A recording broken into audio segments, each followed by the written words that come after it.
Good morning. So here I have a book by James Thurber, and James Thurber's works are just so fantastic and unique and well written and completely not available as audios.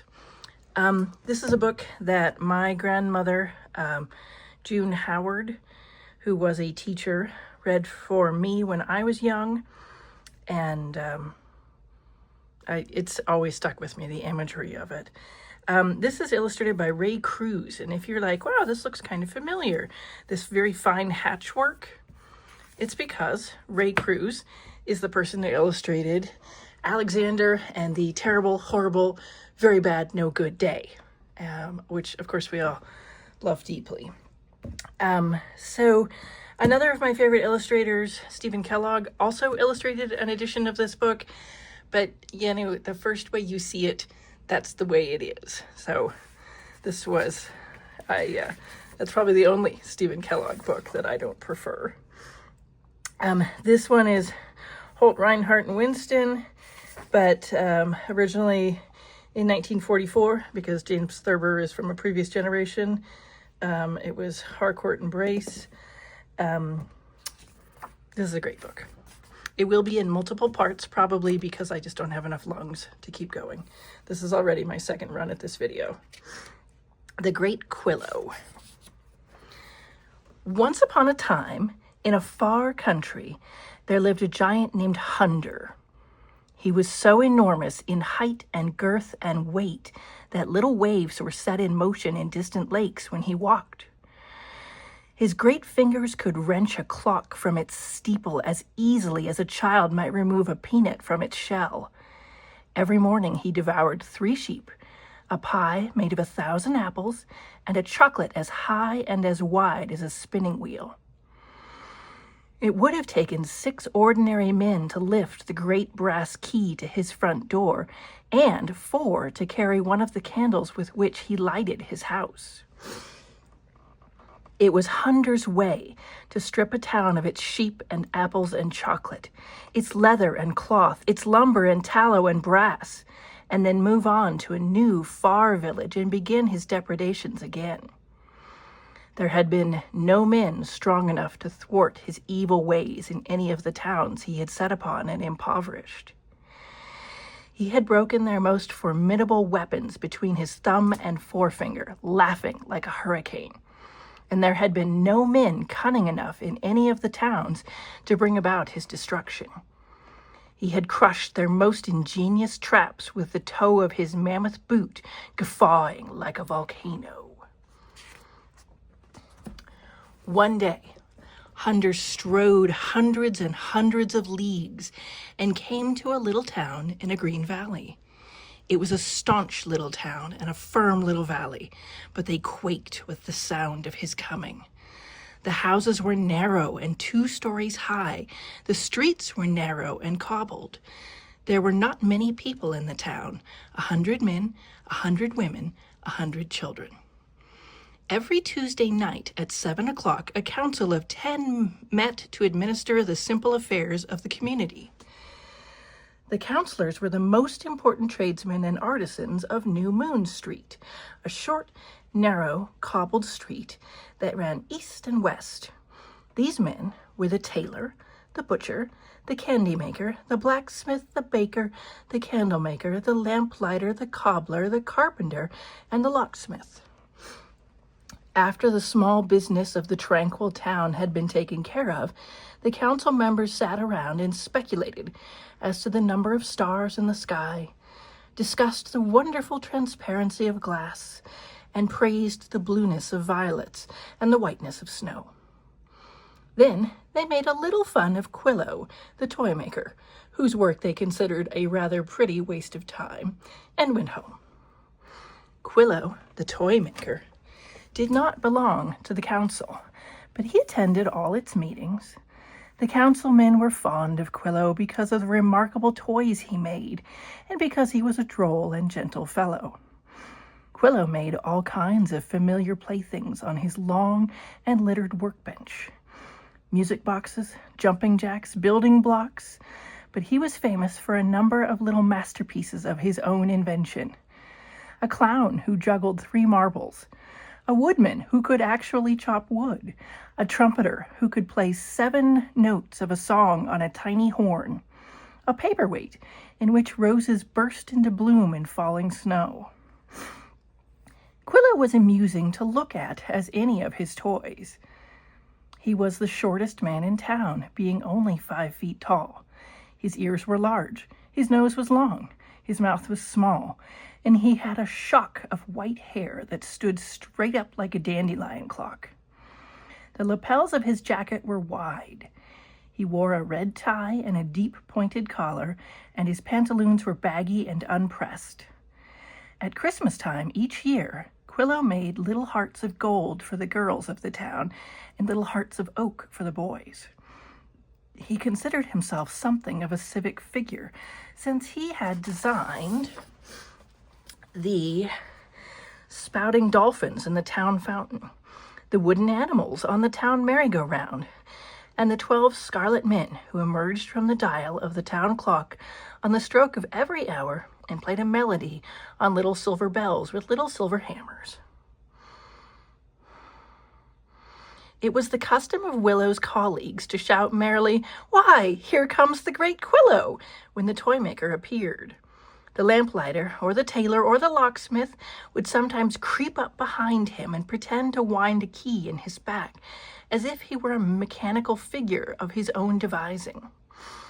Quillow took all this in good part, and always, when the imaginary key in his back was turned, he would walk about stiff-legged with jerky movements of his arms, joining in the fun and increasing the laughter.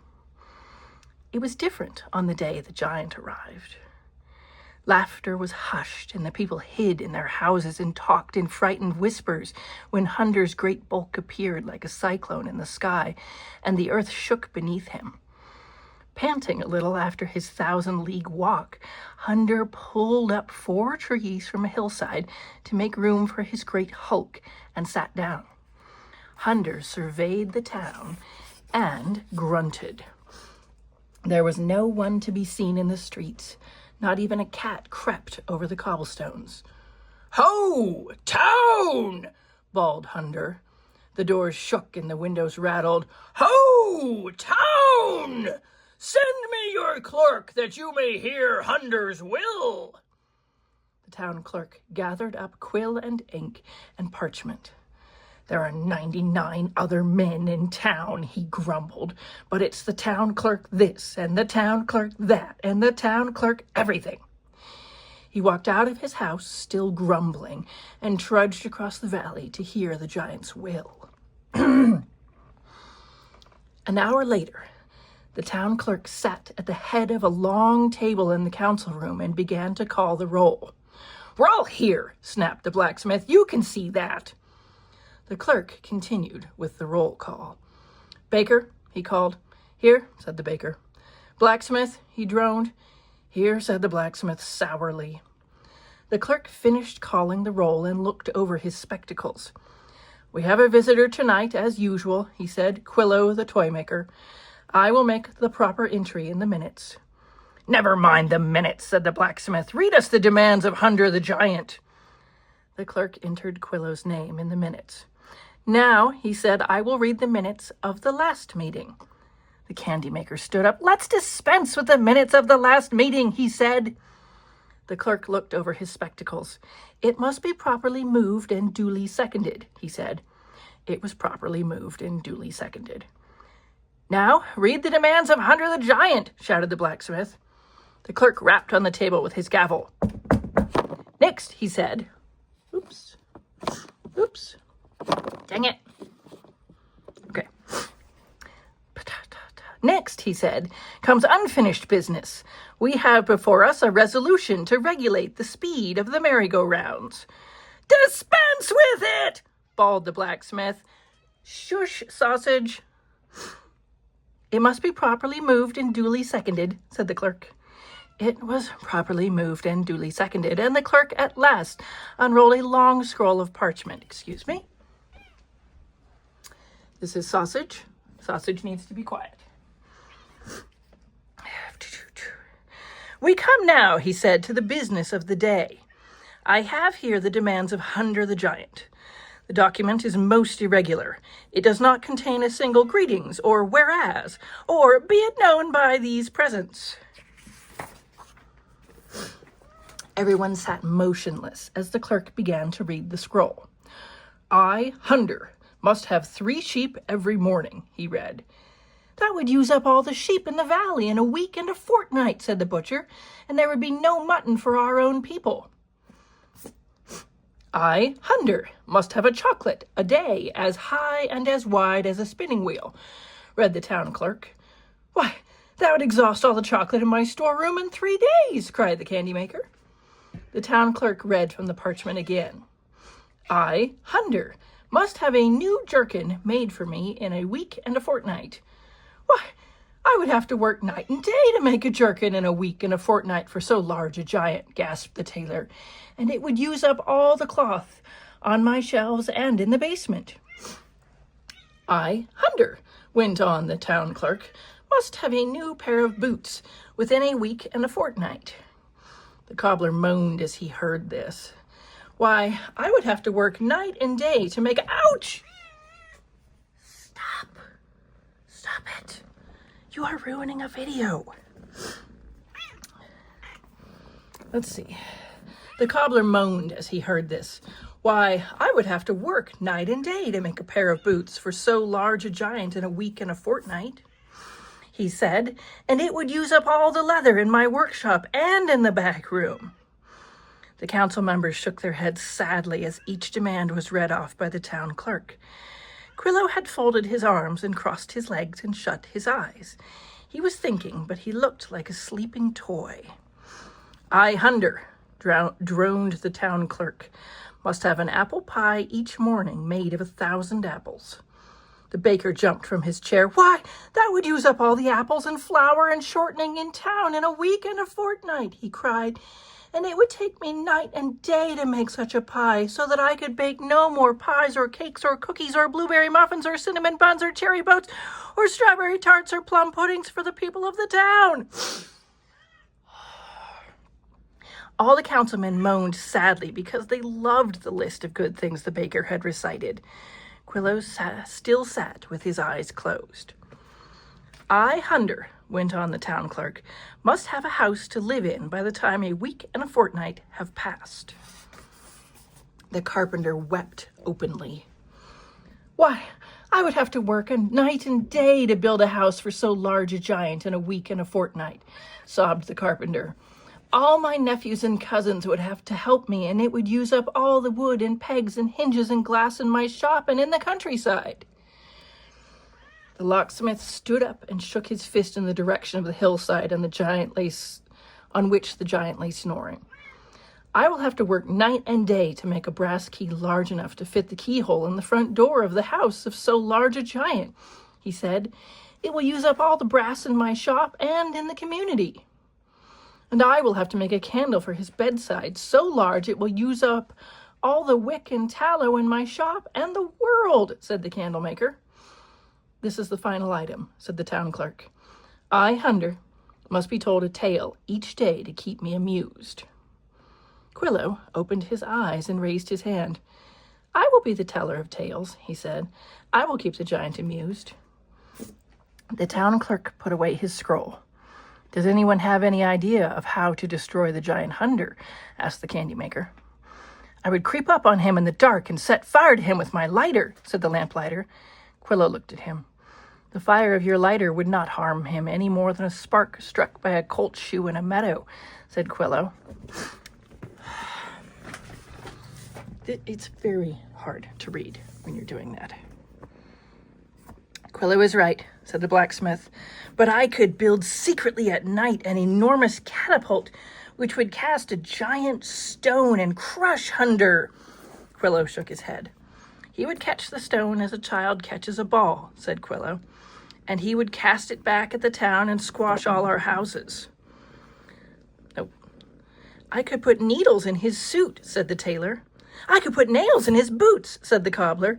"I could put oil in his chocolates," said the candy maker. "I could put stones in his mutton," said the butcher. I could put tacks in his pies, said the baker. I could put gunpowder in his candles, said the candle maker.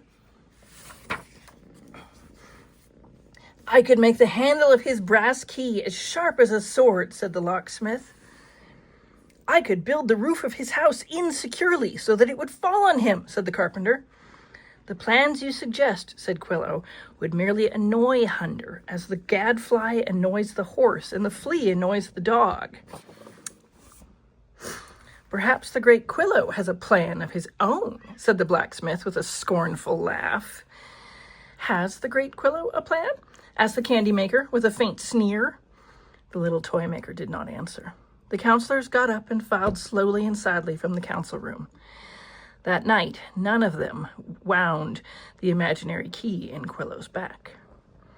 Quillow did not leave the council chamber for a long time, and when he walked through New Moon Street, all the shops of the councilmen were brightly lighted and noisily busy. There was a great ringing and scraping and thumping and rustling. The blacksmith was helping the locksmith make the great brass key for Hunder's house. The carpenter was sawing and planing enormous boards. The baker was shaping the crust for a gigantic pie, and his wife and apprentice were peeling 1,000 apples.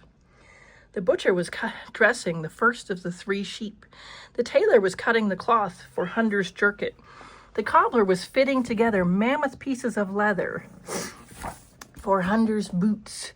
The candy maker was piling all his chocolate upon his largest table, while his wife and his daughter made a soft filling in great kettles. The candle maker had begun to build the monumental candle for Hunder's bedside. As Quillow reached the door of his shop, the town clock in its steeple began to strike. The moon broke out of a patch of cloud, and the toy maker stood with his hand on the door latch to watch the 12 little men in scarlet hats and jackets and pantaloons emerge, each from his own numeral, to make the night melodious with the sound of their silver hammers on the silver bells of the round white dial. Inside his shop, Sausage! This kitten is named Danger Sausage. I'm sure you've figured out why. Inside his shop, Quillow lighted the green shaded lamp over his workbench, which was littered, dang it, with odds and ends and beginnings and middles of all kinds of toys. Working swiftly with his shining tools, Quillow began to make a figure 8 inches high out of wire and cloth and leather and wood. When it was finished, it looked like a creature you might come upon hiding behind a tulip or playing with toads. It had round eyes, a round nose, and a wide mouth, and no hair. It was blue from head to foot. Its face was blue, its jacket was blue, its pantaloons were blue, and its feet were blue. As Quillow stood examining the toy, the lamplighter stuck his head in the door without knocking, stared for a moment, and went away. Quillow smiled with satisfaction and began to make another blue man. By the time the first cock crowed, he had made 10 blue men and put them away in a long wooden chest with a heavy iron clasp. The lamplighter turned out the last streetlight. The sun rose. The crickets stopped calling, and the clock struck 5. Disturbed by the changing pattern of light and sound, the giant on the hillside turned in his sleep. Around a corner into New Moon Street tiptoed the town crier. "Shh," he said to the lamplighter. "Don't wake the giant." "Shh," said the lamplighter. "His food may not be ready." The town crier stood in the cobbled street and called softly, 5 o'clock and all's well. All the doors in New Moon Street except Quillow's flew open. "The pie is baked," said the baker. "The chocolate is made," said the candy maker. "The sheep are dressed," said the butcher. I worked all night on the great brass key," said the locksmith, "and the blacksmith helped me with his hammer and anvil." "I have scarcely begun the enormous candle," said the candle maker. "I am weary of sawing and planing," said the carpenter. "My fingers are already stiff," said the tailor, "and I have just started the giant's jerkin." "My eyes are tired," said the cobbler. "You are such a bad kitten." Let's see. My eyes are tired, said the cobbler, and I have hardly begun to make his boots. The sun shone on the giant's face, and he woke up and yawned loudly. The counselors jumped, and 100 children hid in 100 closets. Okay, we're going to stop there. And we will pick this up tomorrow.